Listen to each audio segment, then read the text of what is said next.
What's up, y'all? This is Chris Kane here again with the Unofficial Therapy Podcast. Thank you for tuning in. I appreciate all the love and support we got. A little controversy from our last topic, but none of it was like in mean spirits, though. Just a topic people didn't really like to hear about. But they appreciated the points we made, so we'll take that as a win and move forward with it. Today's podcast is probably going to be a shorter one just because there's really one point that I kind of want to bring about. And it's in reference to the fight that happened over the weekend. This is the Khabib and Conor fight. And some of you guys aren't fight people, so maybe this is going over your head. But I think you would have heard about it, even at this point, just from social media. It's been a big story. And I don't even care about the actual nuts and bolts of the fight. We can get into submissions and maneuvers and all that good stuff, but that's not really that important. What is important is how everything ended and the post-fight brawl and kind of what led to it.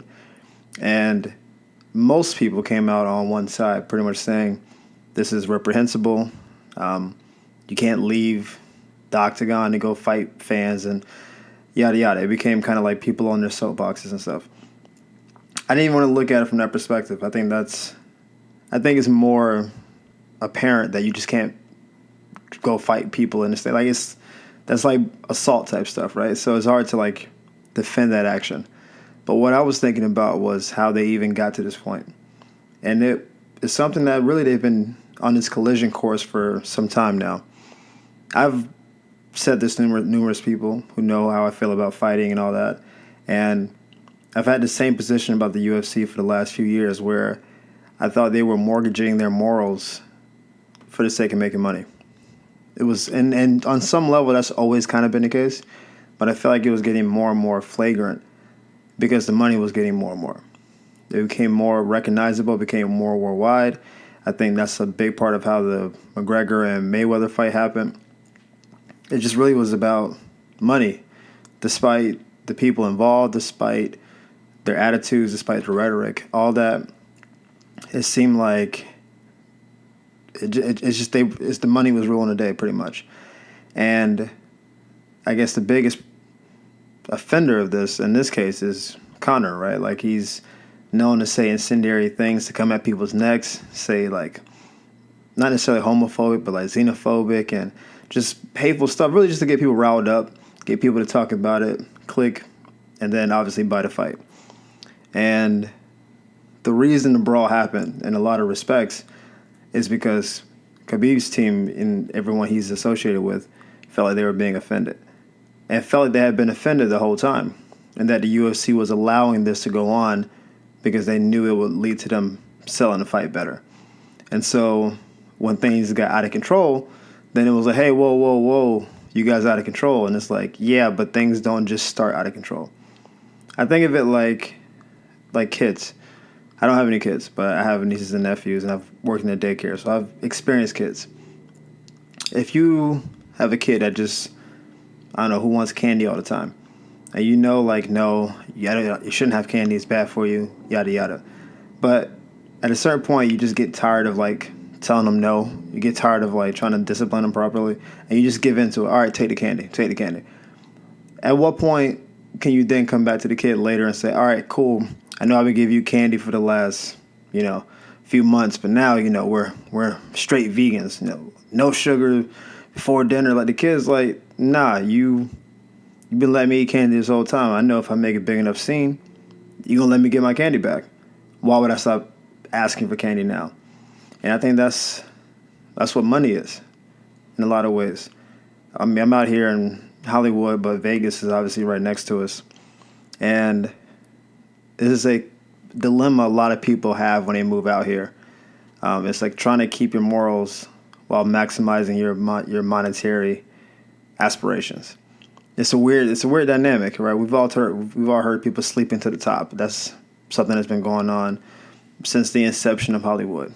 There's always somebody willing to do something to get bumped further up in line. And for the most part, people, they know what they get themselves into. I'll sacrifice morals. You can degrade me, do what you want. As long as that check clears, I'm in there. But I've always thought at a certain point, your spirit starts eroding because of it.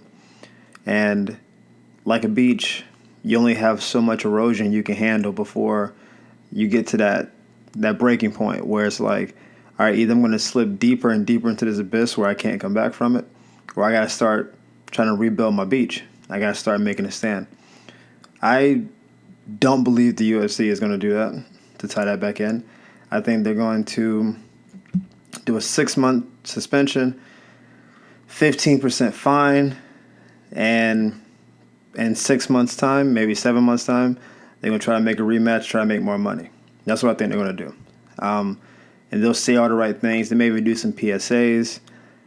They'll try to make, and then they may even initiate some level of a gag order against Conor, because he's really the main offender of this. Tony Ferguson talks a lot too, but Conor's really the worst guy. They may try to have some like morals of, hey guys, at press conferences don't do this, but ultimately they like the edge. They want them to be flamboyant and kind of rambunctious out there because that's what sells. And I think they're going to keep doing it because it's going to keep making them money. And it's an odd paradigm to be in, because I think it's easy when you don't have money to say what you would and wouldn't do for money. I've never had money, not really. I remember looking at my account the first time when I had $1,000, like, yo, I'm killing it. Crushing it with a G in the bank. And I had like written due like a couple of days later, but it was like, yo, that G going hard though. Like having a comma and your worth was important. I never had real money before. So I don't know, legitimately what kind of person that would be. I would like to believe that, my moral center and compass would stop me from doing anything crazy. And to this point, a couple of years in Hollywood, I haven't done anything I don't feel good about. Like I've been offered some ridiculous roles, and I've had the opportunity to do things that maybe I couldn't come home to and be like, hey, is that you? Nah, that's my stunt double. But I haven't done anything so far. And I think I feel good about that. Now, to be fair, also, I haven't gotten a lot of big roles. So maybe the level of temptation hasn't been pushed far enough for me to really speak on it like, I'm not like Conor. I didn't give it to temptation. I really haven't been pushed to that point. But I think a lot of it goes down to what you come into the game thinking you want. I think Floyd Mayweather talked about it numerous times. Like, he always wanted to bank. Like, he was poor growing up. I think his mom passed away. Like, his dad was a boxer. Like, he had a kind of a weird upbringing. But I think he wanted to be the highest paid boxer. I think he wanted to be the best boxer too. But I think he thought the money was more important than, I guess, the accolades at a certain point. And so when he coined himself Money Mayweather and started signing his own checks and his production team started putting on the fights, he was like, listen, I'm not going through Bob Arum and Golden Boy and all you guys anymore. I'm doing my own thing. And so he started carving that path out for him. Now, Sacrifices, morally, he seems to be, because I don't know him for real and I don't want to talk about alleged stuff, he seems to be a corrupt, regular dude, while being a tremendous fighter and making all the money in the world. And he lives in Vegas, which I guess ties that back into this as well. But a lot of people who were in his position, like his contemporaries, can talk bad about him. How dare you come out and say you're fighting for 8 figures? Harumph, harumph, harumph. Like, have some respect for the game. But ultimately, they're fighting for money too. He just did it better than they are. They can talk about how moral and how cool their center is, but when they're getting $2 million pay-per-view checks, which is a lot of money for most people, and he's getting $100 million the day of plus some of the buy, it's hard to just be like, nah, man, I wouldn't even do that, even for 50 times the money I just made. Like, there are levels to this, and so I guess it really depends on the individual. Like, I think Conor and Floyd actually have kind of similar upbringings on some level. And I knew Conor, by being on welfare, was like, if I ever get a chance to make it, I'm going to blow. And I'm going to make all the money. I'm going to wear these custom suits. I'm going to take jets. I'm going to live that life. And I don't even know if he's a good or a bad dude for real. I just know he plays one to make money. But this goes far beyond fighting, though. And that's kind of why I wanted to address the topic. This is regular life stuff.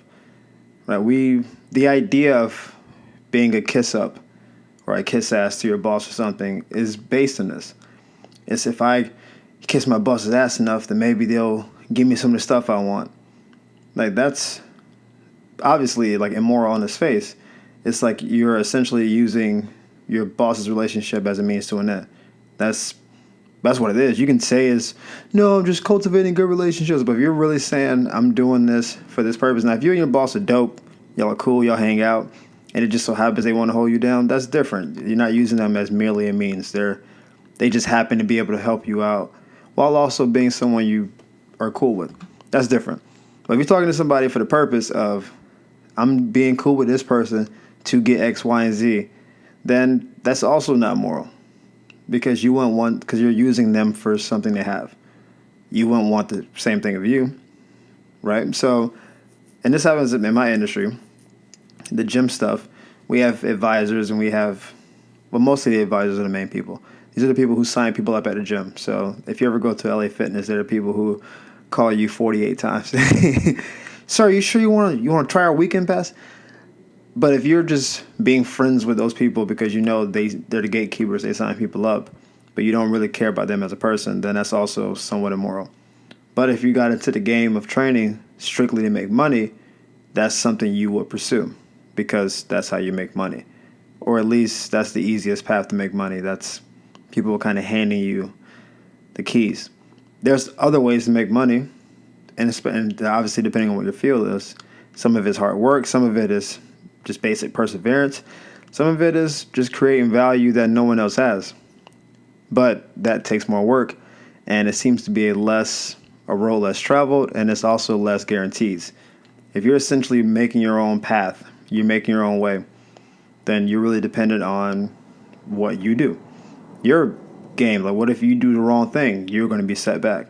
If you have people working on your behalf and trying to hold you down, then even if you do something correct, they can kind of fill in the gaps, and you just have more people helping you out with your ultimate agenda.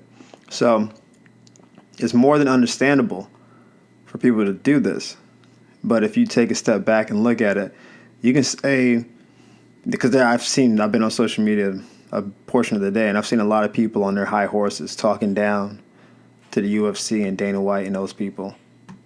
The truth is, a lot of us do the same thing. So maybe that's one for the road, maybe that's one to grow on, but it's definitely something to consider. I think that's going to wrap it up for today. As I mentioned, this is going to be kind of a shorter podcast. I really just wanted to talk through that whole Conor and Khabib thing. I'm not going to lie to you guys. I don't know if this is the best podcast in the world. I don't know if I brought it like I normally try to, but I wanted to leave you guys with something so you weren't, sitting there anxiously waiting by your phone or computer or whatever to hear what I had to say. So hopefully this will get you through your week. I'll bring it next time. I'll come with some heat next time for you guys. As always, thank you for listening. Tell your friends, families, repost, all that good stuff. And I'll see you guys next time. Deuces.